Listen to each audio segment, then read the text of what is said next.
How to fix Xbox stick drift.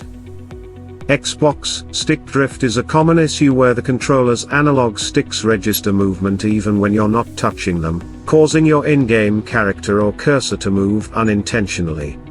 Here are some steps you can take to try and fix stick drift. 1. Clean the controller.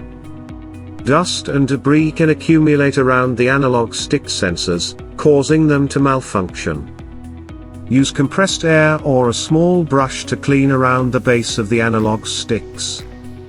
2. Reset the controller.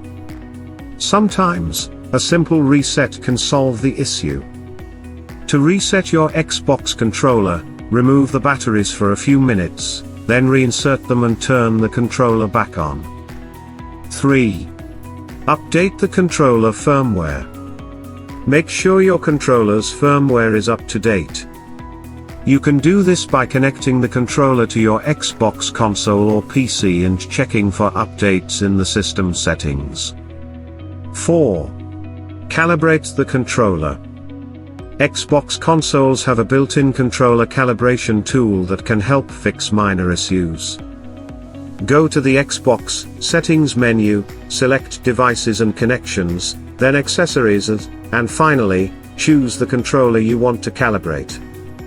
Follow the on-screen instructions to calibrate the analog sticks.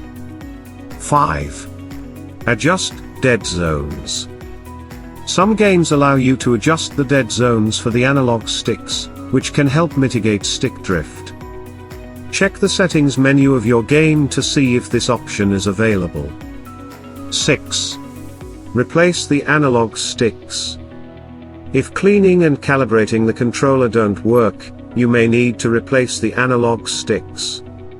You can purchase replacement sticks online and replace them yourself if you're comfortable with electronics repair.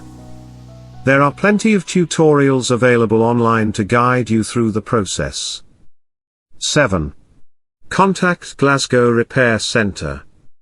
If none of the above solutions work, your controller may be experiencing a hardware malfunction. In this case, you may need to contact Glasgow Repair Centre for further assistance. Thank you for watching.